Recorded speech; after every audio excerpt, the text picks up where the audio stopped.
Samahan niyo akong kiligin for today's video. Gusto ko lang i-appreciate yung surprise sa akin ng asawa ko. Though, kahit hindi maganda yung nangyari that moment, kasi nga hindi maganda yung ng room namin, lagay ng room namin, still, nagustuhan ko pa rin yung surprise niya para sa akin. Kasi yung effort, yung pagod niya, nang ginagawa niya ito habang nagtatrabaho. At hindi naman niya kontrolado kung ano yung lagay ng room na yun. Dahil nga sobrang busy niya, galing siya sa work nung ginawa niya to. Kaya ang expect niya talaga is perfect po yung room namin. So, after nga ng duty niya, pinasundo niya kami sa bahay using Grab. Hindi ako nagbook, siya nagbook. Hindi ko alam kung saan kami pupunta nito. Noon na nga tinatanong ko, ayaw niya kasi sabihin saan kami pupunta. Sabi ko, baka Sogo yan. Lumagpas yung sinasakyan namin.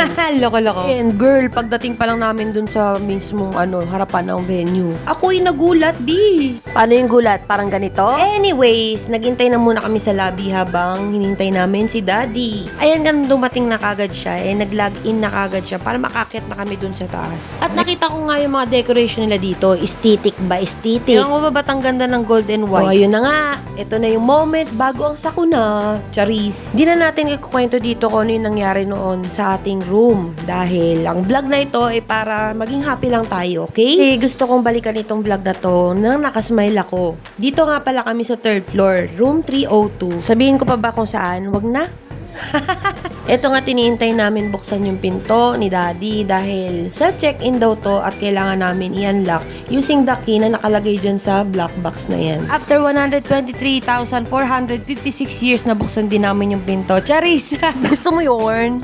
Okay naman yung room pagpasok namin kaso may naamoy lang ako nakakaiba. Alam na yun ng mga nakakita ng My Day ko. Noong nagtaka ko ba't nakasara yung kwarto Yung pala merong ganito. Nagpa-set up pala siya ng pag ganito niya pang first wedding anniversary daw namin. To think na nagawa niya yon kahit na may work siya. So, dyan papasok yung pag gusto, maraming paraan. Pag ayaw, marami ring dahilan. Kahit nga may anak na kami, nakukuha pa rin niya akong i-surprise. Kaya girls, don't settle for less. Charis! Yung akala ko tapos na yung surprise niya dun, pero hindi pa. May pa siya ng flowers at may letter pa yan dyan. Katago ko to. Ipipreserve ko yung bulaklak na yan. Hindi ko na kayo room tour kasi alam mo na kung sino nakakita ng My Day ko. Pero yung place niya sa labas maganda. Malaki yung pool niya, may pang kiddie pool, may pang adult pool, malalim yan. At may playground sila doon sa labas. And actually, meron pa nga silang soccer field dyan, tsaka basketball court. Hindi ko na nalibot kasi nga puyat ako.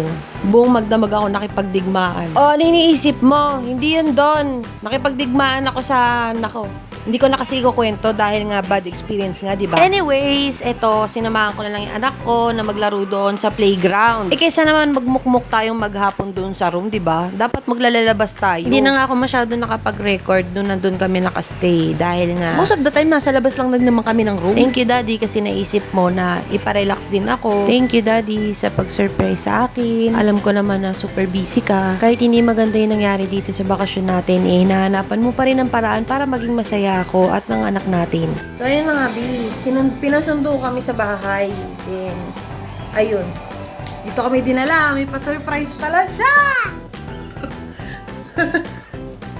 Wala pa siya umalis kasi bumili ng pagkain. Pero, grabe naman. Akala ko tapos na. Meron pa pala siya, B. Meron pa palang pa-surprise yan. Ayan pa. That's it for today's video.